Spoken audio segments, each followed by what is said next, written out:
time. Right. Yeah, so good afternoon, good evening, sak passé. Nagpase, Kisawie. Comment ouye, Dr. Minjung? Uh, I'm doing great, thank you.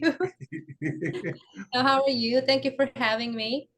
Yes, it's such a pleasure to have you. I've been looking forward to this interview. Before we begin, let me do a little commercial. So my name is Dr. Celucien Joseph, and I serve as the director um, of the for Faith, Reason, and Dialogue, CFRD. Center for Faith, Reason, and Dialogue is the mission. Let me put it that way.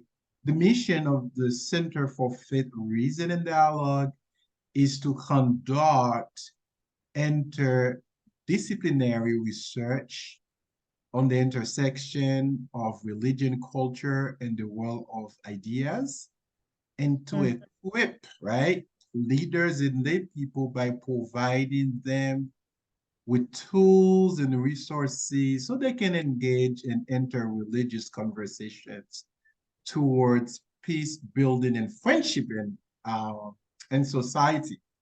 So we have an amazing scholar who works uh, between two worlds, right? The world of Korean Christianity and the world of Korean evangelical mission in Haiti. In other words, Haitian studies, right? This is going to be an interesting conversation. Before we begin, we were talking about our common interests in terms that, I told you that I have a PhD in English literary studies, and I also have another PhD in theological studies and ethics. We kind of that between two worlds, right? that's true. And I think that's really impressive to have two PhDs. And I don't know how you did it. One almost killed me. Um, and then I am working on um, my topic of research is basically Korean women or Korean evangelical women who go to Haiti, Mhm. uh, mission work. And then that is like a group of people, a couple of group of people go to Haiti and then do Mhm. their work of mission as evangelical Christians. And then when I encountered that, um, this is so much to unpack Mhm. because it involves Korean Christianity and Korean diaspora and immigration church because they always go to the US. And then Mhm. also to understand what's happening in the field, I really can't ignore the history of Haitian Christianity because it's not the tabla rasa, right? Mm.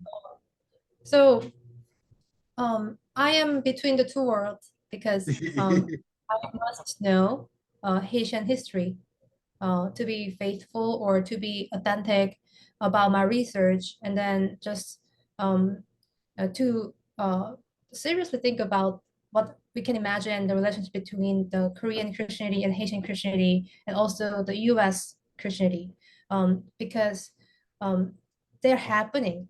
They're not gonna stop because I don't know. It's got the future of the Christianity, I think. And then secondly, I have to understand my own tradition of Korean Christianity to see what motivates them, what motivates these people. And then, so that's the reason why I have to do two fields of research, just like you do, Celestine. Wow, wow, this is wonderful. I can see in your bookshelf there's a book uh by Tomama Dieu, the I father do, of yeah. Haitian history, right? The Oh, father of this Haitian book, history, Histoire Tomama d'Haïti. Dieu. Yeah. Yeah, Histoire d'Haïti, yes. Is that the first volume or which volume is that one? It's six volume. That's Six, volume six. And volume then six. I see you have another book in your shelf. That's the by Haitian Voodoo by Ben Heblerith. That's my friend. Oh yeah, I am reviewing this book right now. Oh yeah, this is a fantastic book. Ben and I had we had an interview about his work. Actually, it was a two-part interview. Yeah, Oh, it's posted on our YouTube channel, Center for Faith, Reason and Dialogue. It's mm, also posted on the website faithreasondialogue.com. We Ben Ben insisted that we did the interview. Actually, we did the interview explicitly in Creole because Ben is a Creole professor at the University of Florida. yeah. He was like 199.9% in Creole. But anyway, it's so good to have you. Let me do a formal introduction. Then we're gonna get because I would like our audience to know you more, you know, knowing on the personal level about your work, your studies. But anyway, Dr. Minjung Noh, is that correct? Yes. Okay. She's a religious scholar with a transnational and interdisciplinary approach, specializing in the confluences of religious cultures between South Korea, Haiti, and the United States. Her work to date spans religion and culture, comparative ethnic, and gender studies. Currently, she holds the Advancing Future Faculty Diversity Postdoctoral Scholar position at the Department of Religious Studies of Lehigh University. And of course, you have published in Journal of Korean Religions, Course Currents, Journal of Ecumenical Studies, Religion, State, and Society, and you're currently working on a new book, and it is entitled Transnational Salvation. I like that title. Transnational Salvations with an S. Korean Women Missionaries in Haiti, which explores the persistence of post-Cold War U.S. hegemony and renewed patterns of colonialism and racialization in both transatlantic and transpacific Protestant networks. And you're drawing from case studies of Korean evangelical missionaries in Haiti. So, Dr. No, tell us about yourself. Where were you born? Where did you Oh yeah. study? Tell us. Sure, sure. I was born and raised in South Korea, and I went to my undergrad and then MA in Seoul, in South Korea. I went to Seoul National University, and I studied undergrad in philosophy of art, like aesthetics, and then Ah, double majored religious studies. And then I went to the MA in the same school to obtain MA degree in religious studies. And then at that time, I was interested in Korean church history, the mhm. Protestant church history, and then material religion. So I talked about my MA thesis about the first printing press, modern printing Yes. press, set by American missionaries in Korea, and then their newspapers. So that was my background in the same time when I was doing my MA degree in Seoul, in South Korea, I had a lot of chances to visit Korean shamans. Ah. Yeah, and then I went to Jeju Island, Mhm, shaman. I was a mhm. research assistant for a professor, and I filmed their rituals and then other occasions I went to different shamans. So I published some little bit about Korean shamans, in Mhm, English as well. And mhm. then I think that drove me to be interested in Haitian voodoo. Yes. There are Yeah, so many similarities, so many parallels. In yeah, fact, my friend Ben went to South Korea last summer, and Oh, then he went to a site and he sent me some photos. He said, Celucien, look at that. This is voodoo, man. What do you think? This is the parallels, the connections are are amazing. yeah, yeah, exactly. So that's why how I learned about Haitian voodoo in Korea. But there was no Korean resources regarding Haitian voodoo. So I thought, oh, maybe I should study more about the tradition or Haiti or Caribbean. So I went to my PhD Mhm. at Temple University in Philadelphia. So it was 2014, and it was my first time in the US. Um, it's been Who, who 9 did, years. who did you study with at Temple? Who was your doctoral supervisor? Dr. Terry Ray. Okay, And, and who he is has he? been, Tell us a little bit about him. you know him. No, not for me. This is for our audience. Sure thing. So Mhm, he also did his PhD at Temple, but mhm, he worked on the Marian tradition in Haiti. So Haitian mhm. Catholic Christianity, and then its Yes. syncretism with the Haitian Voodoo. And he used to work in NGO, like nonprofit for human rights, and then Mhm. help translating Haitian refugees for U.S. Marine. And he lived in Haiti about 6 years. And then he Yes. fluent Creole and French. Um, and then he used to be a professor at FIU, the Florida International Yes. University, and then Mhm. moved to Temple. And then after that, he switched to historiography after many anthropological works.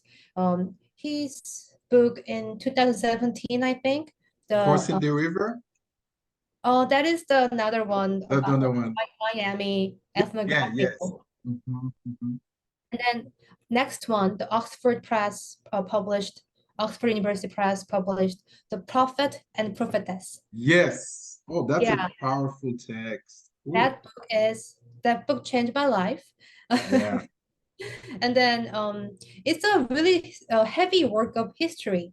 The Mhm, sources he looks at, and then the analysis. So it was very influential to me. And at the mhm, time, I also was introduced to Dr. James Sweet's work. mhm. The the title is escaping me. It should be Is it around is Domingos Alvarez. yes. The Brazilian the trial record Mhm. analysis, and then Wow. it's transatlantic history of Mm. this migration of this one man, Domingos Alvarez. So I was fascinated in my PhD program by Dr. Terry Ray's a huge influence on me. And then we also did a field work in Doylestown in Pennsylvania. There's a um, Our Lady of uh, the name Czeskotova. Yes. Mhm. Mhm. She's a Polish saint, Mhm. Catholic saint, but also Haitian saint. And then Mhm. every on August, there's a feast day of Our Lady of Czeskotova. Many Haitian immigrants in the U.S. from Boston, New York City, Philadelphia, they lease huge buses and then come to Doylestown, Pennsylvania, to worship the Lady of Czeskotova. Of course, there's a background history behind the worship of Polish saint Czeskotova because of the Haitian Revolution history. So I don't want to talk about that too much because This is no, this is great. This is great. I really like the background story. So you encountered Haiti through Voodoo when you mhm. were a student in South Korea. Yeah, This is I read about it. amazing. You read about Haiti. Yeah, and I was looking videos of Maya Duran's work, um, Hmm. videos and old works on Yes. the internet, but I was really I wanted to study more about Haiti and then this transatlantic connections. And then came to study with Dr. Ray, and then um, I was going to study voodoo Okay. in because it Yeah. was the first motivation, but later I realized there are Koreans in Haiti. Mm. It was about 2015 or 16. Mhm. I realized, oh, there are Koreans in Haiti because one of my favorite K-pop star, Mhm. the Wonder Girls is a K-pop girl group. Uh-huh. And, Yes. one of the leaders of the members of the K-pop group, Sonye, she quit the group. She was making a lot of money by being a K-pop star, and she was a Right. celebrity, dancing and singing. And she's like kind of a Britney Spears in the US. And then she Mhm. suddenly quit her career and became a missionary to Haiti and got Mhm. married to this missionary man, a Korean Canadian missionary. And I was struck by that. And what happened? What happened to her? Wow. And then Wow. um, I looked into it, and it turned out that she's very talented, she's beautiful, and celebrity, and she was also touring in the U.S. She was successful in Korea already, but she came to the U.S. For pursuing her career in the Billboard chart. Mhm. The group was having a hard time touring in the U.S., Mhm. traveling all the time. But she was already a Christian. Yes. And then in at that time she went to New York City's Korean immigration church. Mhm.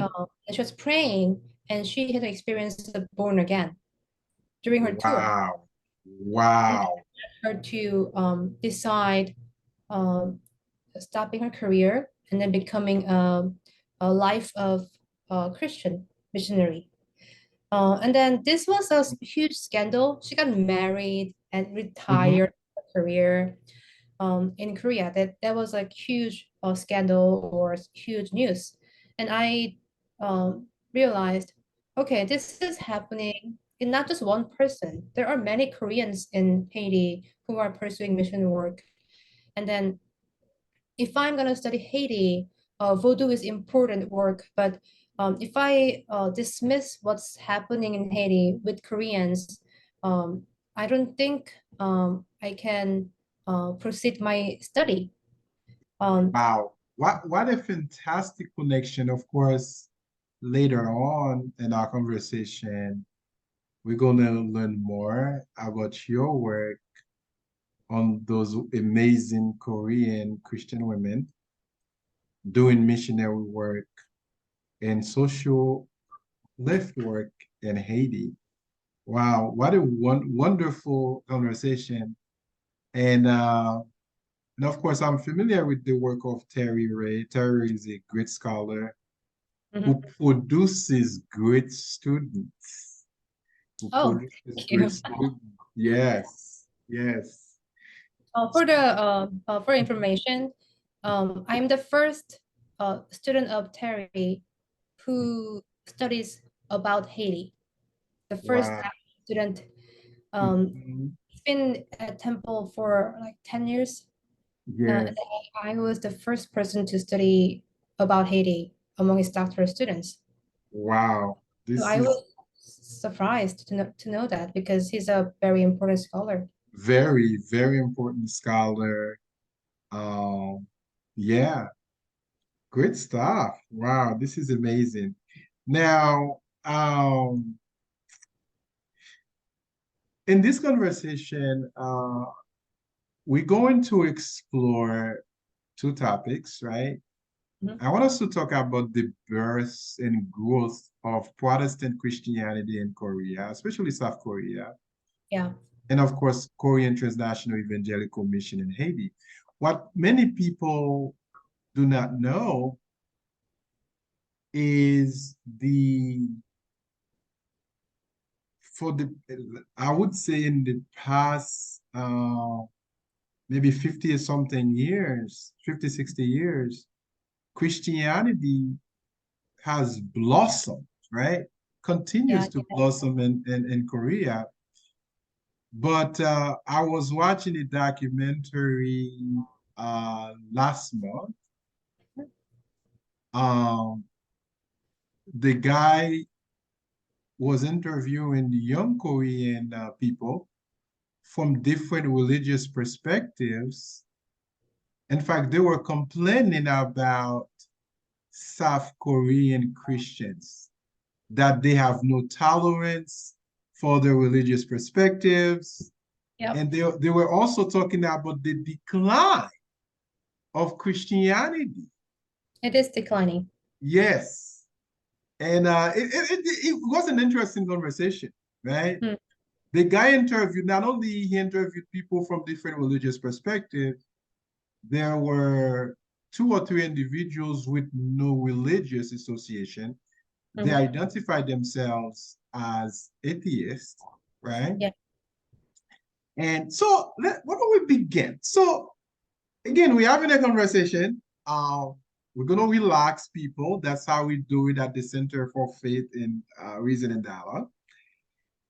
I want us to talk about the beginning, the genesis of Protestant Christianity in Korea. For example, when did Protestant Christianity arrive in Korea? And how? And how? There are many ways to explain it, but before Mhm. Protestant Christianity, the Catholic Christianity was already being persecuted in Korea in 18th century. About 8,000 people died Mhm. by the persecution by the dynasty.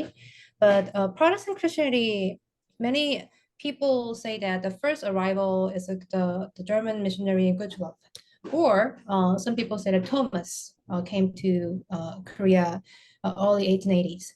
But besides that, there were Bible translations in the Manchuria area, the northern Korea, and Mhm. then there was a Lee Soo-jung in Japan who was uh, already translating the Bible on his own in different ways. Really? So yeah, there were many seeds that Mhm. trying to reach Korea Mhm. to spread Protestant Christianity. But I think officially, the official missionaries who built churches, built institutions, and built the schools and built the hospitals, they could be late 1880s, Mhm. Appenzeller and then Mhm. Underwood. Uh, the Appenzeller is from the Methodist Mhm. denomination. The Underwood is from the Presbyterian, and those two are still the biggest denominations in South Korea among Protestants. So they were sent by the U.S. denominations, Mhm. Methodist and Presbyterians. So I would say, officially the most influential arrival of Protestant Christianity in South Korea would be Appenzeller and Underwood. Would you also say there is a connection between the Second Great Awakening that was happening in the US, let's say from 1790 to 1840s, right? Would you, Absolutely. yeah, would you say uh, the missionary uh, fervor Yes. like just spits over Korea? Is I there? mean, also Yeah. Haiti, also Yes. Haiti. So Mm-hmm. 19th century Haiti and 19th century Korea are very different. But Mm-hmm. Haiti received missionaries, Protestant missionaries, even earlier Yeah. than, yeah, 1816. The Quakers went Yes. there, and then later Baptists and then Methodists were they was sent there, and they were voluntarily in Haiti and also in Korea later in the century because of those second great awakenings. So younger Yeah. people, educated younger people who were also Christians in 19th century, um, they really genuinely wanted to go to a different country Mm-hmm. for the good of God. It Mm-hmm. was a sentiment at the time, 19th century, after the awakening, and it was deemed, it was respected, and it was deemed a very valuable work. And then Mm-hmm. it was a good career, also sacred career for 19th century American Christians. And on top of that, for women who are educated but not exactly part of this marriage Mhm. or this domesticity of Victorian era, Mhm. they could obtain a career as a missionary woman, uh, Wow. occupation in different countries. And they were sanctioned, although they are not married. They were sanctioned because of their sacred calling and the times of perception. And then in Korea, um, it was later, right? Haiti was much earlier, and China, India, and Burma, um, Yes. and then many different countries in Asia or even in the Middle East and Africa, they received much earlier, but Korea was a little bit afterthought because the main mission societies, they were focusing on the bigger fish, the China or Japan or Yes. India. And Mhm. Korea is just like at the end of this China, between Japan and China peninsula there, and Mhm. they didn't really think about going there a lot, but eventually they reached in Korea, the peninsula in 1880s. Wow, this is such a wonderful story. Now, so so Christianity uh began to spread, at least at the beginning, the seed in the 19th century, late 19th century. Then, sometimes in 1907, if I remember correctly, there was a revival movement that's Yeah, going to change the face of Christianity, of course, in Korea. And later on, right, after the war, the Korean War, 1950 to 1953, there's going to be an expansion, right? More expansion of Christianity. Now, what is the significance? The significance of the 1907 revival movement and its impact on the spread of Christianity in Korea. yeah, sure. 1907, it happened around the North Korea area, especially Pyongyang. Mhm. Pyongyang is the capital of current day North Korea. And Okay. then it's not so far from Seoul, Mhm. but we are now divided, partitioned through the 38 line. So the Pyongyang revival in 1907, it was significant in three aspects, in my opinion. Mhm. First, it was indigenization of the Christianity Mhm. among Koreans. So there's a really important figure in the center of the revival, the Kil Sunju. Mhm. This person, um, he was not really into calling God the Father, because I thought in the Confucian perspective, the father and the family or ties are quite rigid. The Mhm. God or Christian God was not really the part of it. But Mhm. after his religious experience, he started to say that God is a father, and then we have Mhm. to confess, we have to convert, and then save the souls. And that was very passionate, which is quite not the same, but it parallels the Second Great Awakening, the emotional outburst and then Mhm. explosion.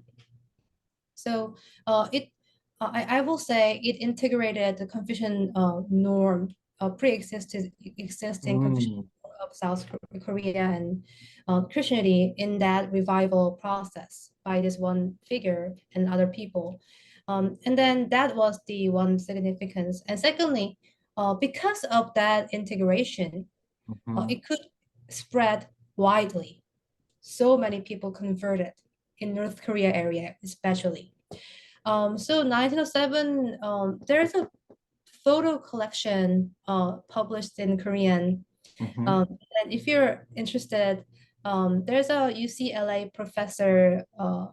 Professor Ok Sungduk, Okay. OAK.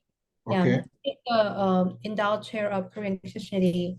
And then his work is very powerful and very Mhm. strong. And he's a foundational figure of the Korean Christianity, and he writes about it a lot. So the resources are out there. That was second significance. But those two are really often talked about among Korean historian of church historians. But I think in my view, in my work, third is the most important. Um, Okay. okay, so now we know that. Oh Why my, is that?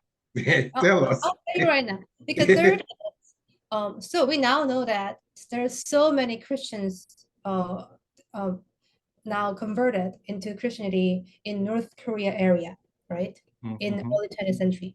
All the families converted, there's so many of them. mhm. However, after the Japanese occupation of Korea and after the US occupation of In Korea, 1945, right? yeah, From yeah, 1945, 1948, yeah. after World War II, Mhm, Korea was liberated. And then mhm, after 3 years of US occupation in Korea, South Korea, Korea became a nation in 1948. A little history. mhm. But Yes, important thing, even though you don't know anything about the Korea, you know Korean War, right? yes, yes. 1950. 1950, So, yeah. yeah, 1950 Korean War, it was devastating war, but important thing is that when Korea was partitioned after the liberation, and then right before the war, it was South Korea occupied by the U.S. and North Korea occupied by Soviet. But they're communists, and then North Korea also has Juche ideology that Mhm, is atheistic. Um, mhm, so many Christians who were living in North Korea were forced to migrate to South Korea. And then they resettled in near Seoul, Incheon area. That mhm, resettlement of North Korean Christians to South Korea, it was very important in Korean history because they formed a really strong anti-communist group in mhm, South Korea, and they became more fervent. They became more militant type of Christianity in South. mm, And then it relates to your earlier example that uh, mhm. it seems like Korea had enjoyed a Christian explosion, Yes. but however, nowadays people don't like Christianity, and then people it's declining, right? It's because um, that strong militant bellicose Christianity it is a really powerful vocal minority in Korea in numbers. So Christians were never a majority in South Korea Mhm, throughout history. But mhm. the explosion of Korean Christians, it happened, but they never exceeded like 40% of the population. Really? No, Because South Korea has the largest church in the world, right? I know that's true. The full Ye- gospel church. Yes. Interesting. Yeah, it's so interesting, right? Mhm, And then um, it is because the reason why they were so powerful was because the U.S. support, and then the government the South Korea has. Um, so let me just So let me cut you for a minute. okay. So you're saying before you continue, so there's a connection Mhm. between the U.S. military occupation of Korea, from 1945 to 1948, and Yes, the spread of Protestant Christianity. of course. But you do know, I mean, you're a Haitian scholars as well. You do know the same phenomenon happened in Haiti Of when the course. U.S. occupied Haiti from 1915 to 1934. Yeah. The Haitian people are going to experience a I don't know, a substantial growth afterwards of Christianity, Protestant Christianity, because the U.S. occupation paved the way for evangelical mission in Haiti, especially Exactly. from the South. Okay, Mhm. I'll let you talk about the connection. I mean, I love how you connected that because it's my chapter in my book I am writing. Yes. Yeah, God willing, inshallah. But Mhm. my book will come out soon. Yeah, I'm talking to publishers. I am very cautious. So now we start to discover the commonality of these histories between South Korea and Haiti. Mm-hmm. So I will talk about South Korea first because you Sure. know the Haitian history. And so when US military occupied South Korea right after uh, the World War II, because Japan Yes. lost all its colonies, and then South Korea was one of the Japanese colonies. So US came in, and then US and then Soviet. So this is South Korea, and US was the southern part, and above 38 line, it was Soviet. So we can talk about Soviet, but because of they don't endorse Christianity.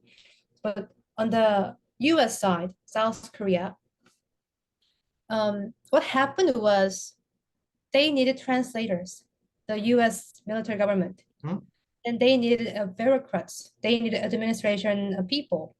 And then they either rehired Japanese cooperation bureaucrats, like who are Koreans who are cooperating with Japan, or they hired missionary the people, American or Korean Christians who are versed with English language and knows the region.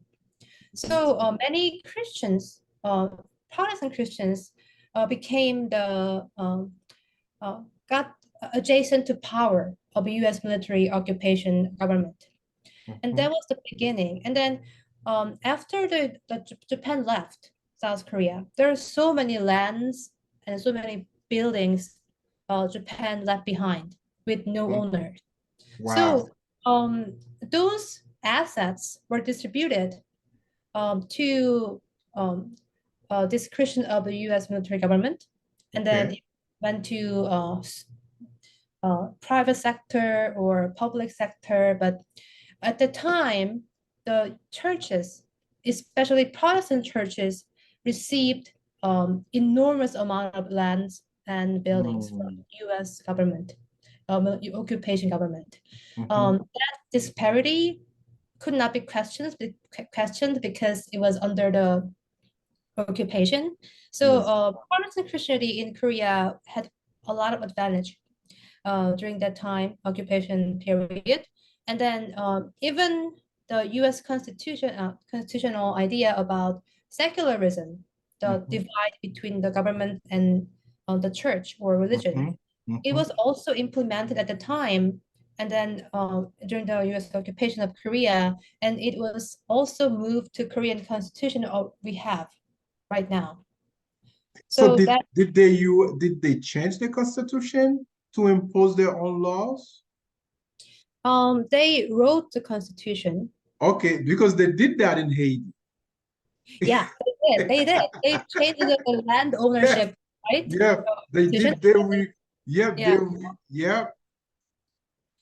So Forward. what the occupation government did was they didn't write the constitution. They had a military rule about how to rule the country. Like as Kay Ramsey explained Yes, in this. great But book. look at this. I read this book like the Bible. So they had a penal code translated into English in Haiti at the time. In Korea's case, they just had a military rule that is similar to Japanese occupation rule plus their own rule. So it's not exactly a legal document, but it's just a policy. After 3 years, um, after the preparation that U.S. government sponsored, some Korean elites they wrote the constitution, and then it was completed after 1948. So after 3 years of occupation, U.S.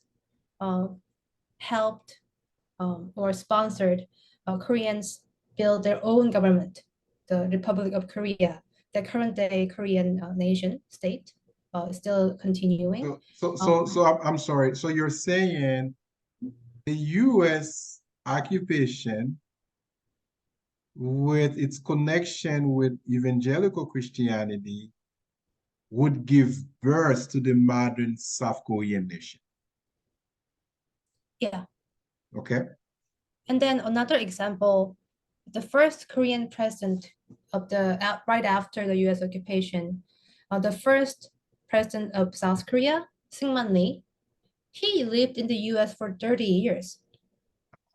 Yeah. He was a Methodist deacon. Mm-hmm. And then he spoke fluent English. Mm-hmm. He had a PhD from, I think, Emory, Princeton, Okay. one Mm-hmm. of the institutions. And then another striking fact is that the inaugural Congress of Mm-hmm. South Korea, the nation, 1948, at the time, just 2%, about 2% of South Korean population were Christians. However, in inaugural Congress, 25% of the congressmen were Christians. So it Wow. was overly represented and a Mm-hmm. powerful minority, and the pattern continues until nowadays. So the public sentiment, there are many devout Christians in South Korea. I'm not denying that, but when it comes to politics and power and Christianity in South Korea, um, those are quite connected to the U.S. hegemony or U.S. Mm-hmm. from the beginning of the nation and anti-communism. Wow. It's interesting. Under Duvalier, Haiti's neighbor, Cuba, is Mm-hmm. communist. Mm-hmm. So the US is gonna support financing the Duvalier regime. Like many people don't know that. So because the US was afraid for the one Haiti to go communist, right? It's Mm-hmm. interesting that with the transnational connections, there's a pattern, imperialistic pattern, the way US does its politics. So the Duvalier, Papa Doc, one of the wow, criminal guy, criminal, and Haiti would find support from the US government Yeah. because if Haiti becomes communist, like Mm-hmm. Cuba, this is not good. Yeah, it's a Cold War politics. This is not good for the region, right? It's not good. So here's what I'm thinking. So here you have Christianity that is now well established in South Korea. Mm. The new, modern South Korean nation came to birth. Then you have the persistence, right, of Korean indigenous culture, Yeah. Confucianism, right? How what was the nature of the relationship between Christianity and Korean religious practice and Korean philosophy? Confucianism. Was there conflict? I think there are many different religions in Korea, Mhm. including Buddhism, Yes. and it's quite big. And then there are some new religions, and then also Confucianism. But people don't practice Confucianism. No, nobody says my religion is Confucianism. It's a way of life. Yeah, it's a way of life. It's more Yes. embedded of lifestyle. And Mm-hmm. then for that reason, many Korean church um, embodies those norms or Mm-hmm. cultures because it's very patriarchal. Yes. And it got a little better, but women pastors are much less in number. Yeah, Mm-hmm. I'll put it that way. And then also the church culture is gender role is quite distinctive Mm-hmm. um, between men and women. there's Mhm. still a very strict um, I mean, line between them. And then the age hierarchy. When you're older, you have the seniority, and that's really respected Mhm. strictly. Mhm. And then many other things. But I think Confucianism's influence is very cultural, that you have to defer to the elders or Mhm. men, Mhm. people who are in a higher position. Um, and then also it is very important to have a harmony in the a group, no matter what happens. So it is a kind of apparatus to silence people. So that kind of cultural norms, especially Mhm. gender-wise, Mhm. remain in the church, also in the society in general. But I think Confucianism itself, as a philosophy, Mhm. as a Neo-Confucianism from Song Dynasty, that was implemented the Joseon Dynasty from 15th century, and then that particular strain of Confucianism is often being blamed by many gender studies scholars and other um, theorists or scholars or academics. But I think that also has some single-sided analysis, because the Buddhism has been surviving for since 7th century in South Korea. Yeah. Yeah, and then Very there's old. Very old religion. really old. Mhm. Then also Korean shamanism tradition, uh, Yes. Korean divinations. Mhm. Those are quite um, Indigenous. yeah, indigenous and also rooted in Korea. And then I don't think all Korean Christians do this, but from what I know, some Christians, they go to church on Sunday, but also they um, visit the temple, the Buddhist temple, and Mm. they travel in the mountains.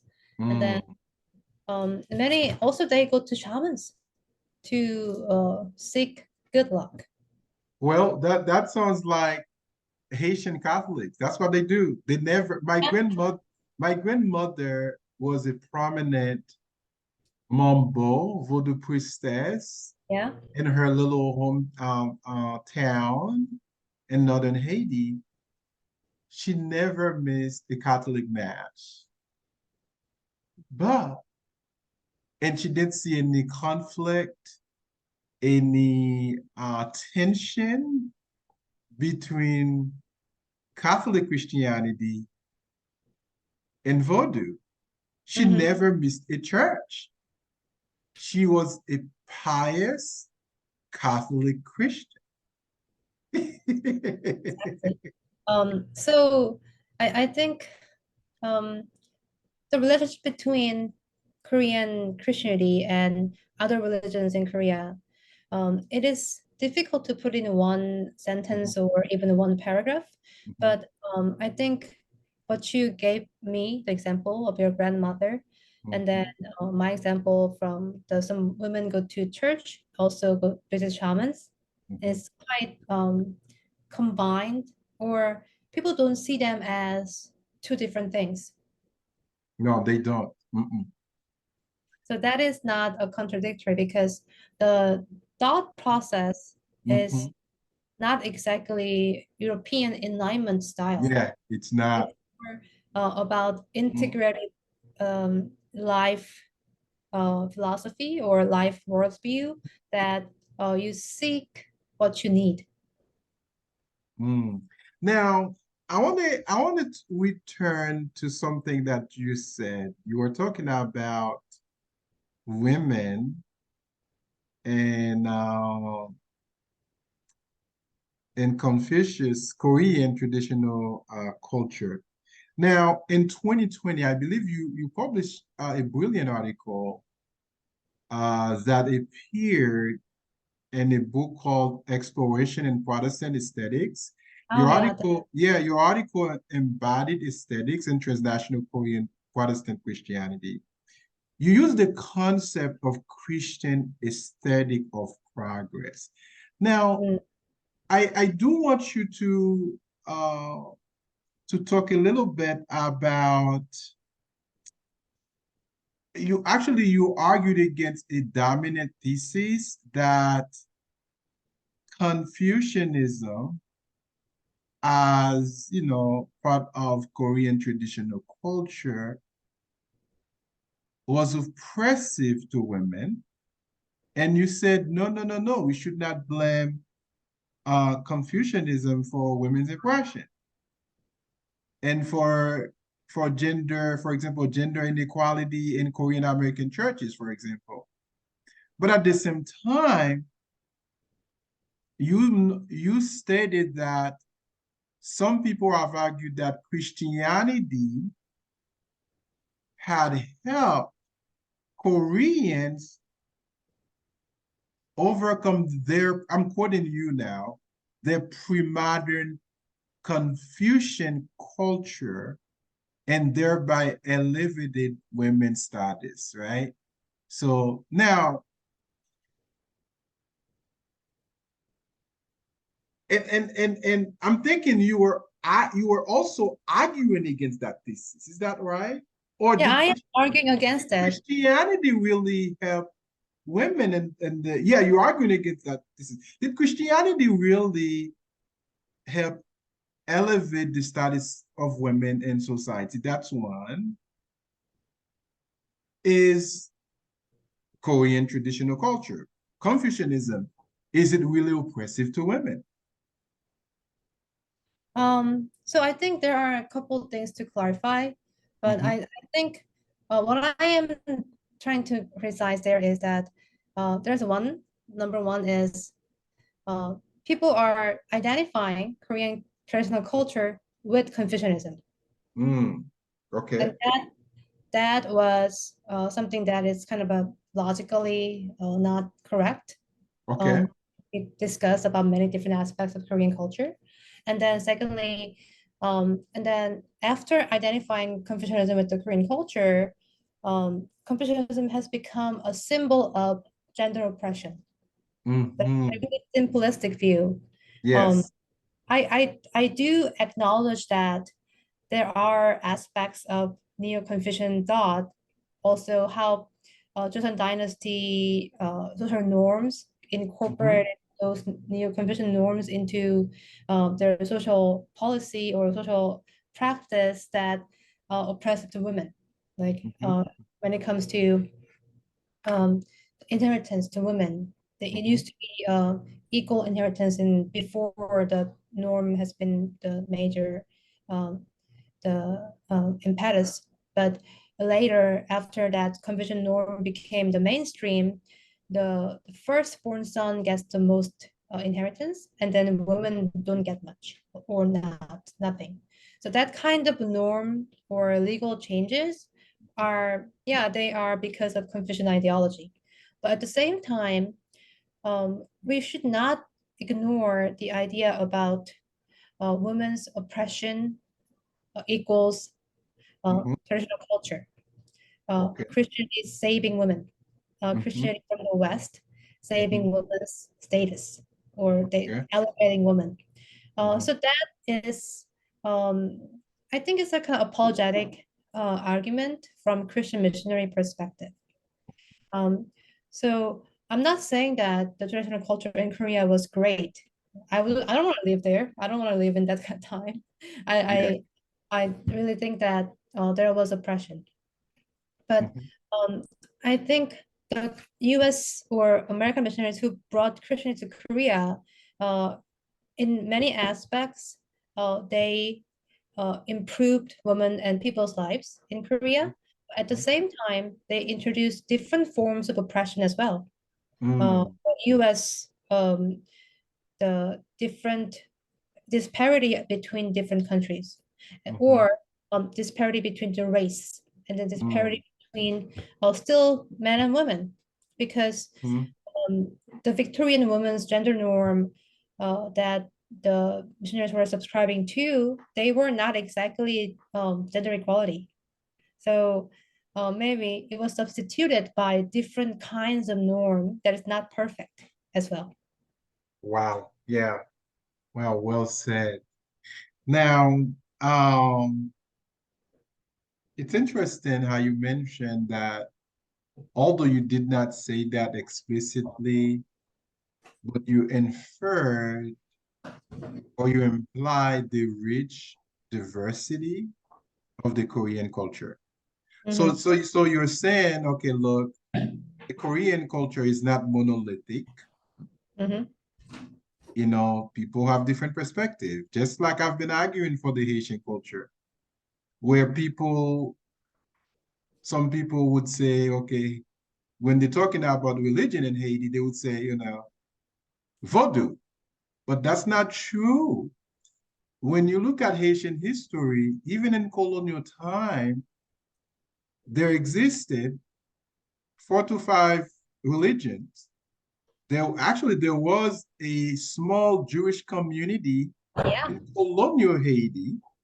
Mhm. And of course, uh, many of the slaves were Muslims.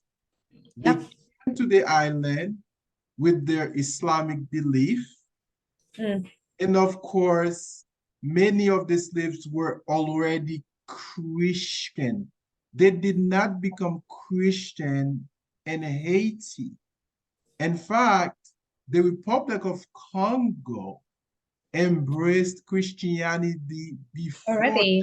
transatlantic slavery, Yes. right? So it's interesting. Of course, the Jews got kicked out from Haiti because of the Code Noir 1685. When you mention, you know, when you infer the rich diversity of the Korean society, it's important for people to understand that, you know.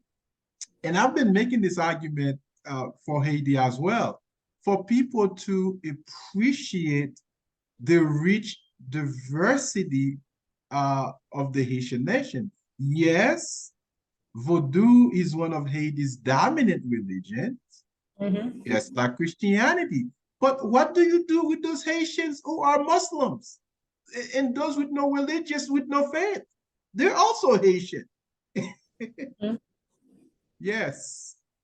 Yeah, that's exactly true. That's exactly true. I think the presence of the Jewish people and even Protestants during the Saint-Domingue period um, is quite interesting to me, and I wrote about it a little bit Mhm, um, in my dissertation, and because I so ultimately um, when thinking about the cultural diversity in a nation, um, I think about the freedom of religion mhm, actually, and then it relates to how secular government protect different religions.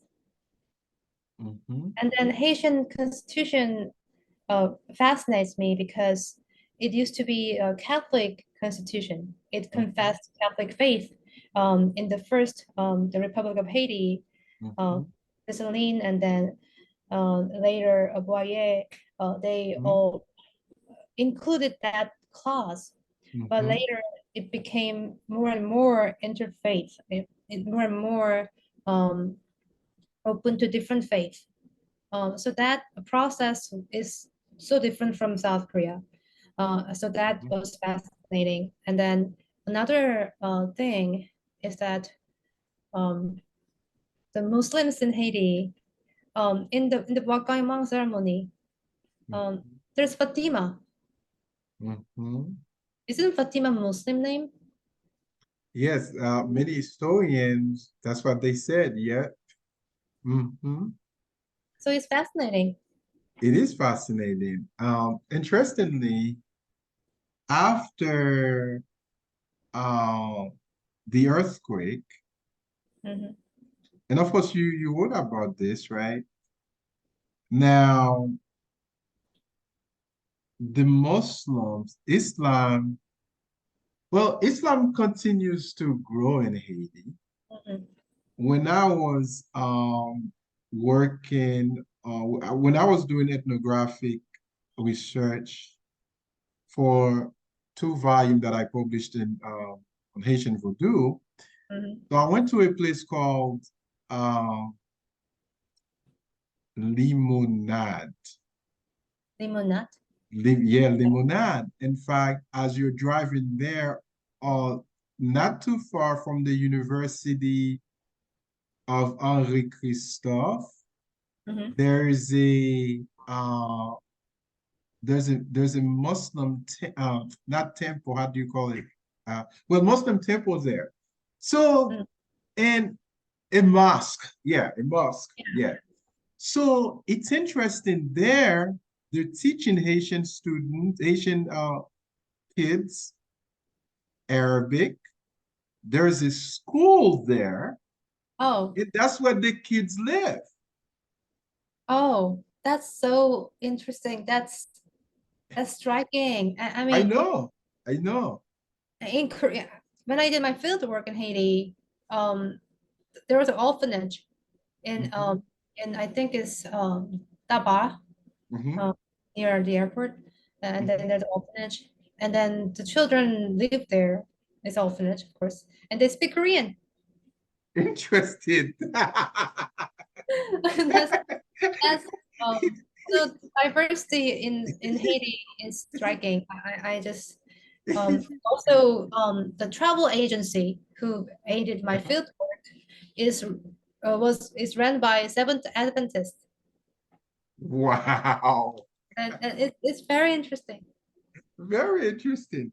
Now, I want us to go back to the spread of Christianity in Korea because there's something very important that I would love you to address. Mhm.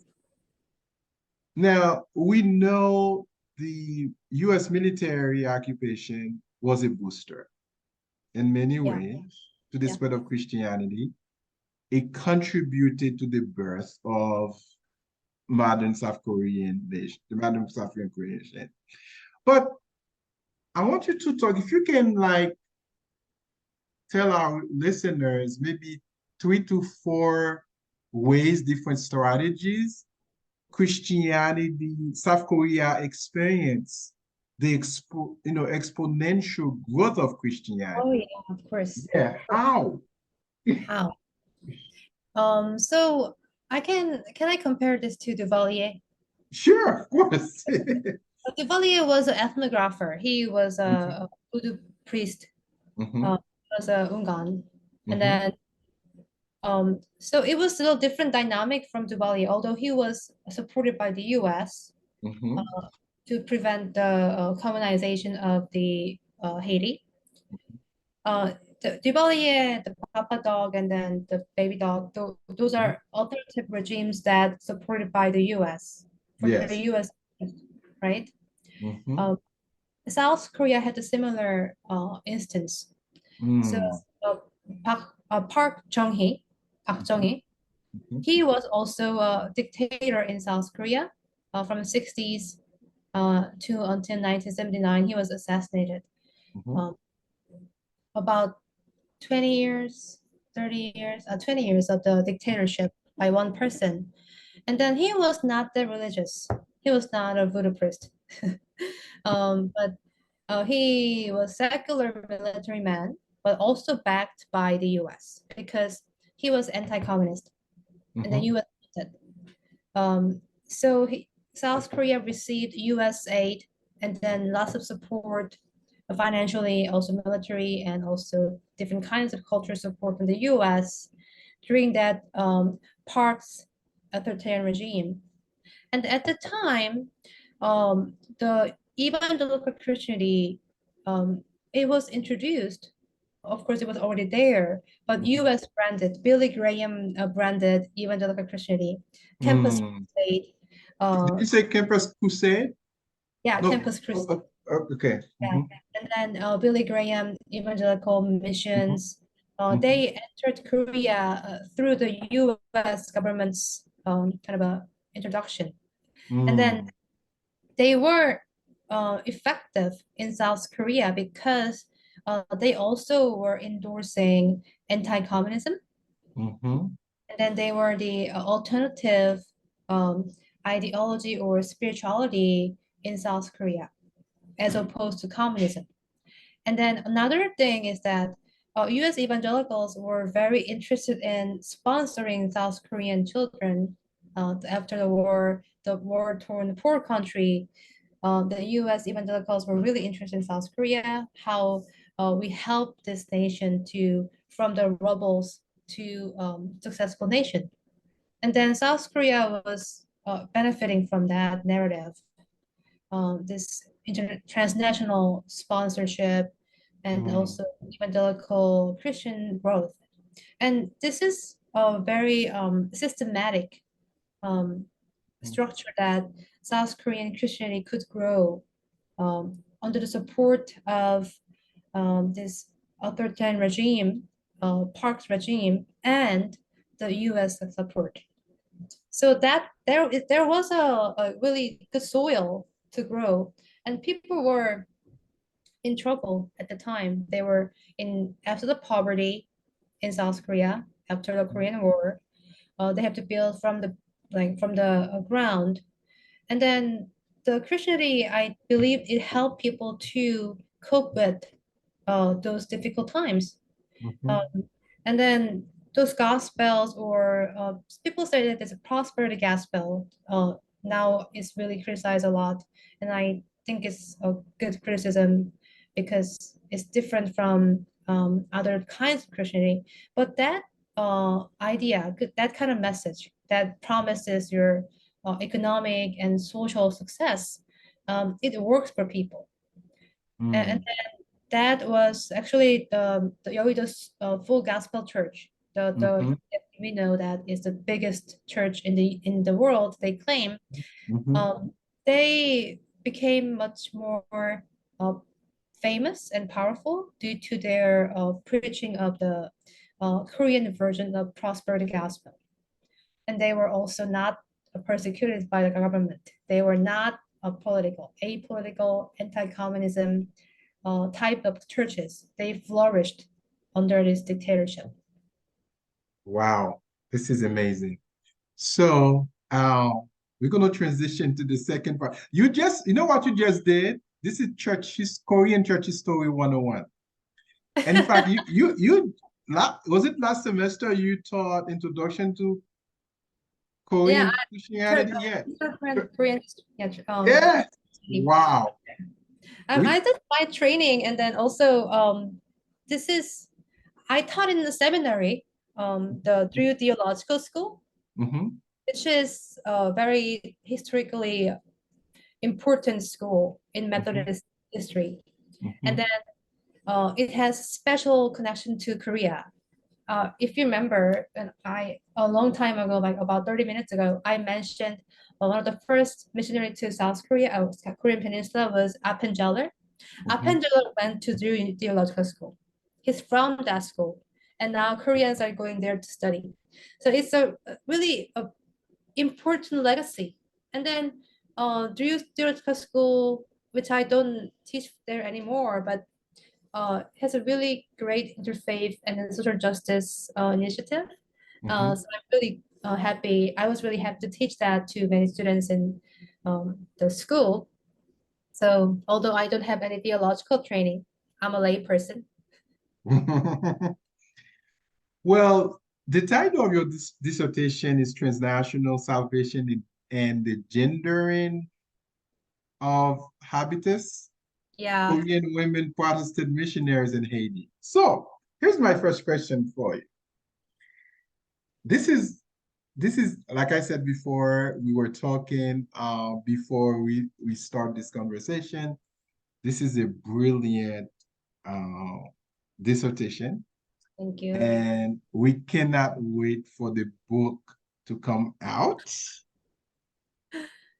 Now, here's my first question to you. Sure. What were the motivating factors that led Korean religious groups, especially Korean American Protestant women missionaries, to initiate a transnational Christian mission in Haiti would I say in the early 1990s, right? Yeah, 1992. Yeah, yeah. What were those factors, leading factors? There are many, Mhm. but I should say that since 1980s, after South Korea achieved economic growth, the South Korean evangelical Protestant churches, they began to be very passionate about mission work. Okay. And then nowadays, South Korea is the second largest number of missionaries. They send out second largest number of missionaries to the world, next Wow. to the US. The US is the largest, but second is South Korea. And then they don't. Some churches send missionaries to overseas directly from South Korea. Many of them do that. But another piece of that global mission network is in the US because Korean diaspora in the US are very Protestant Christian. Mhm. So I mentioned that the in South Korea, in the nation itself, Christianity is not exactly the majority at all. Nowadays, Catholics and then Protestant combined in South Korea are about 30% Mhm. of the population. And then, however, in the US, among the Korean diaspora, Mhm. about 60 to 70% of the people are Christians. So US diaspora is much more Christian. Mm. Uh, so they have more money and they have Yes. more language proficiency in English. And then also they are very intimate with South Korean churches. So many South Korean churches have affiliation to the US churches, and they kind of naturally, organically, they work together for the mission. And then Haiti is a perfect place for that mission network because the proximity to the US is Yes. so close.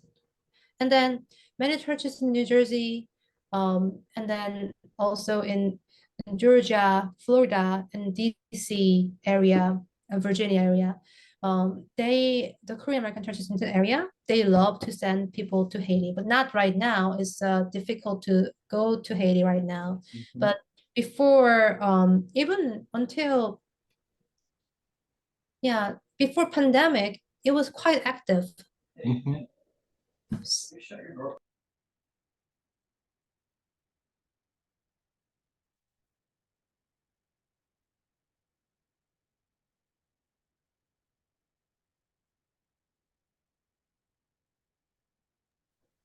Sorry about that. Oh, wow. Yeah. Where were we? You Oh, were you were talking about even before the pandemic, COVID, there were Korean missionaries actively working in Haiti. yeah. I was there in 2017 and 18.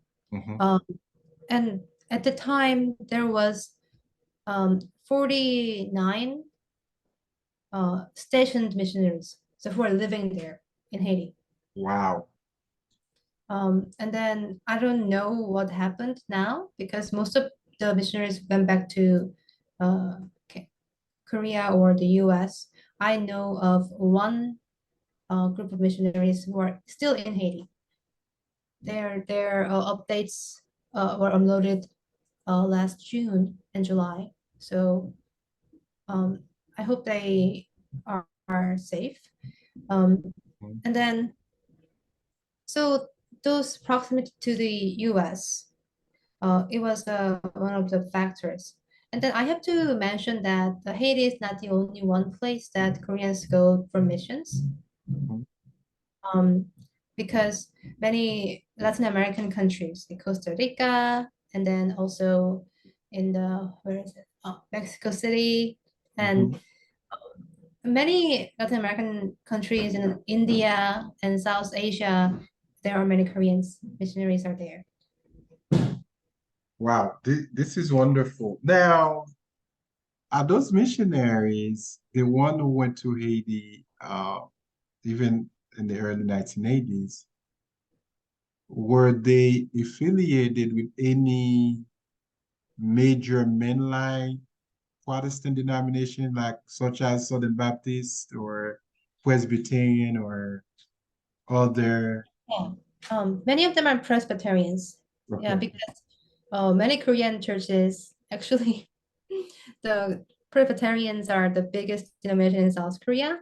And Mhm. then even though you're not also, there are so many denominations, but there's a PCUSA, it's a mainline in the US, but there's another Presbyterian denomination. The acronym is not Mhm. exactly I remember, but um, uh, yeah, so there are two big Presbyterian denominations Mhm. from Mhm. Korea. And then I know of some the Methodist denomination. Mhm. And then those are the main denominations. There are smaller churches, but they also interesting fact, there's a one Catholic hospital by Koreans in Haiti. In Haiti. Yeah. Yeah, you did this talk about how those Korean women missionaries provided care, Mm. social uplift in many ways in the Haitian society. Now, what would you say were the key goals or objectives of Korean transnational evangelical missions in Haiti? What were those missionaries trying to achieve? Um, I would say they would like to save people. Okay, They want to provide salvation. Um, I think uh, among many reasons, that's the main reason. So that's the reason why I titled my book Transnational Salvations. And then salvation is a big term in theology and also the field of religious studies. Um, yes. so I talk about that a lot in my book project because there are so many meanings of salvation. It can be salvation by penal substitution, or salvation by Hmm. cross, or salvation by submission, or salvation through the social good, like the Yes. liberal theology. And then these missionaries, I think many of them evangelicals, and they are quite conservative. I should say conservative in theology, and then they believe that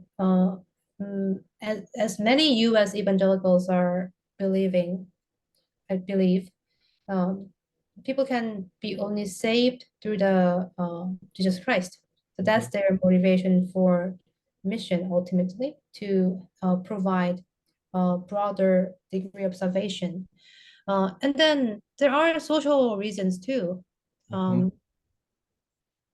Um, that I cannot really generalize, but Mhm. missionaries who are in the third countries, not in the US, not in Korea, they tend to be more dedicated into Mhm. their work, and then tend to be from the margins of society. So it's kind of a contrast um, to the 19th century Victorian era, when after the Second Great Awakening, many college-educated doctors or well-educated men and women went to missions from the West to Mhm. different parts of the world. But in Korean case, in contemporary Korean case, I would say many people who are pursuing missions in the different parts of the world, um, especially where are deemed to be challenging in nature or society wise, they're from the uh, lower or middle part of society. So if I may put it there, yeah. Yeah, I want you to talk to us about those women, their Mm. identity. Who are those women? Their names, what they did. I'm very interested, The women, Say their name. okay, but I think it's a confidence issue because some of them didn't want me to expose their names. Okay, But I can talk about two names. sure. Samsuk Paik, she passed away. Okay. and then Helen Park, Mm-hmm. Helen Kim. So Thompson Peck passed away right before I went to Haiti. I planned all my trip to meet her, but Wow. she passed away of sepsis. Like, so it was really sudden death. Mm-hmm. But she was the woman who built the orphanage Mm-hmm. on her own. She's not ordained, and then she's a lay woman. Wow. She used to live in Korea and then went to church. She was, I think, connected to the pure the full gospel church and other denominations, and she became famous after a Korean documentary covered her living in Haiti all by her own, all by herself, and raising 12 children, the 12 orphans. And Mm. then she taught them Korean and Korean culture, and then also the gospel. And then she used to go to Cité Soleil alone. Mm. Her routine was going to Cité Soleil alone with a backpack with band-aids and then um, some iodine to Mm-hmm. heal or disinfect people's wounds, and then some ibuprofen, some over-the-counter medication. So what she did was going there every day and just heal people, take care of people, give some food out, and then those are really simple but effective work. Mm-hmm. Um, and she was living in Haiti how long? Like 16 years. Yeah, so that was her work. And then she's buried in Haiti with her mother. Wow. What an incredible human being. You Yeah, know, and then before she went to Haiti, she lost her husband, mm, and then her family. I think she has family in South Korea, but after she lost her husband, she thought she should pursue this work for God in Haiti. So this independent women missionaries, mhm, um, they don't. So according to many documentary or records of her, I could have access to, they don't talk about um, converting people a lot because they're so okay, busy helping people. So ultimately, even though missionaries want to convert people, like they want to save people through the gospel, on the ground, those kind of theological work, um, it takes a backseat when you really have to save people who are suffering in the streets. So that was one thing I really noticed. But on the other hand, male missionaries are now running seminary. mhm, Slingstone Seminary is thriving, is thriving. I don't know about now, but until 2022, it was running. And then many of the students are mostly male, and then male, all the teachers are male, Korean or American. Another person, woman missionary, mhm, is Helen Kim, and she used to be UN worker. She worked for UN. She's like really well educated. She's exceptional among the missionaries in Haiti. She's well educated, speaks fluent English, worked in UN, and she went to Haiti after the earthquake because she was dispatched by UN to help the work there. And then she saw the earthquake, the aftermath of earthquake, and decides to become a missionary or just live there. So she is one of the most extensively covered missionary in Haiti, who are Korean women. And then those two people are high profile Korean women I researched. And then another couple more women. I have three more people I would like to um, um, anonymously mhm. write about in my book. But they are all lay women. who went there after the suffering in their life. Mhm. So divorce or difficult time at work, and then they decide to become a missionary. So that was very interesting, but I'm not trying to generalize. Like, I'm not saying that all women who goes through difficult time will become missionary. It's not that. But my cases are, um, in many cases, they have the events in their lives. Well, I'll tell you one of the things, I guess a major feature, I guess three important features I like about your work on Korean missionaries serving in Haiti, right? Include those three. How you emphasize the agency of Korean women missionaries. The agency is very important. Mhm. Secondly, you emphasize their religious commitment. That is Mm, the commitment uh, to spreading spiritual salvation to the Haitian people. And third, their commitment to social uplift, providing for the orphans, you know, going to the extreme, the sacrifices they made. We're not just talking about people who just want you to be saved.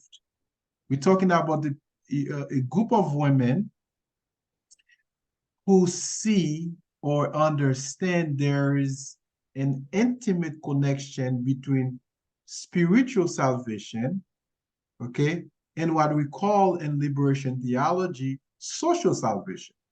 mm, mm. Very important. Yeah. Um, ex I really agree with you. I cannot agree with you more. They're practicing those um, theology with their work, but the interesting thing here is that I don't think they read any of that. Mm, wow, this is wonderful. This is so, yeah, so interesting to talk about it. Mhm. Actually, it's really helpful for me to organize my thoughts because I'm in the middle of writing my book, and I'm like writing every day. But before I let you go, I have one big question and a Okay. small. Here's the big question. Did those missionaries encounter did they face any challenges? Were there any tension, any conflict with the natives, with the Haitian people? As they were trying to do their work, spreading the gospel in Haiti, Mm. serving the people, you know? That's an interesting question because they don't talk to me about it. Okay. When I interview them, they don't Yes. talk about they fought with the people. They talk about some good things, right? I'm Mm-hmm. a person from the outside, and then but what they mainly discussed about the difficulties Mm-hmm. was that the financial difficulties Mm-hmm. and then the competition with other missionaries in Haiti. Mm-hmm. But they compared themselves with the American Baptists who have like more financial support. They have a car from the beginning. We don't have a car, and the first 2 years they Mm-hmm. had to take dab and they got lost. So that kind of episodes. And Mm-hmm. then also when they first come to Haiti, there's no nothing you can really rely on because they don't speak the language. They don't have other churches to rely on. And then um, I think one of the missionaries, a male missionary I interviewed, he mentioned he kept praying and then making food for people. That was the first thing he did. And then he didn't know what to do. He did it because he didn't know what to do, what else to do. Mm-hmm. So I think although many of them, especially male missionaries, are trained in India and other countries and come to Haiti afterwards, but um, it's a quite smaller scale compared to American Baptist or bigger denominations. So I think the main difficulty they discussed was the support system. Systematic support was lacking financially and systematically. Yes. Can you imagine you are away from your homeland, you're somewhere very distant? There are some challenges, right, in missionary work. Mhm. Now, my final question for you, Dr. No, you've been to Haiti um, in 2017, 2018 doing field work. You wrote a blog post that's very important. I was reading that blog post, but it really captures my attention about the value of the value of the work Korean missionaries have done in Haiti and they continue doing. Can you talk a little bit about the Emmanuel Church, Mm. which you visited? Actually, it was a quite big church, Mhm, and then it was next to the school, and then it was um, surrounded by high walls, mhm, and then we could get in after we unlocked the large, this big lock at the metal door. There was a field and a schoolyard, and then church together in the same field. But the church is, I think, a second church, Korean church, in Haiti. The mhm, so I was visiting the first church Koreans built in Haiti and second church Koreans built in Haiti. And then interestingly, there was the grave of the deceased missionary mhm, Celucien in the schoolyard. And mhm, then the it was not just interesting, it was makes me think about what does it mean to come to a different country and build this school and church and die here and being buried. mhm, And then as much as the sacred act of sacrifice, in not in a religious sense, mhm, you don't even have to talk about religious ideas. It's about a person's act of helping people. At the same mhm, time, as much as that's sacred, I would like to think about how um, we can imagine or think better about how Korean Christianity and Haitian Christianity can thrive together.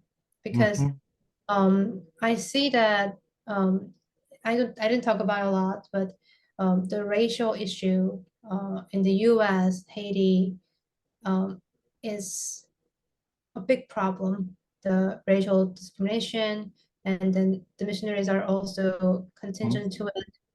And then how they make hierarchies between people different skin mhm, pigmentation. And then also there's anti-Asian sentiment out mhm, there. So in all those social contexts, in transnational, the US, Haiti, and Korea, um, I think evangelical Christians are doing important work, but at the same time, it's not just out of the place, it's not out of context. I want to contextualize it and then to discuss it to create a better field, a better discourse that we can imagine better relationship between Korean, Haitian, and further Asian African like relationship. Wow, what a great way to end our conversation. And of course, you and I can talk for hours. This is such a great conversation. Dr. Minjung Noh, I really appreciate your time, your work. Your work is exceptional. Thank you. Not many people, right? Not many people uh, devote their scholarship on the relationship between Korea and Haiti, especially in the Haitian evangelical context. This is, we can't wait for your book to come out. And I want to wish you good luck on this wonderful project. And of course, your scholarship. We look forward to reading more work of yours. Thank you for your time. Thank you so much for having me. And also, I look forward to reading our new volume that Oh, coming out.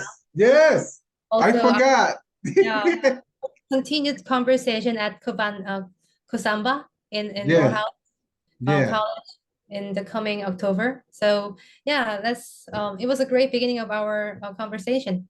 yes. Yeah, in fact, let me just say that before we close, we do have a book coming out. It's called Evangelicals, Catholic, and Vaudouism and Haiti, The Challenge to Live Together. It will be published by Bloomsbury Publishing in May 2024. Yay. Yay. Well, have a great weekend, and I'll see you in 2 weeks, right? 2 weeks. Yeah, see you in And 2 weeks. yeah, in Atlanta. Take care. Thank you, Dr. No. Take care. Bye. Bye-bye. Mhm.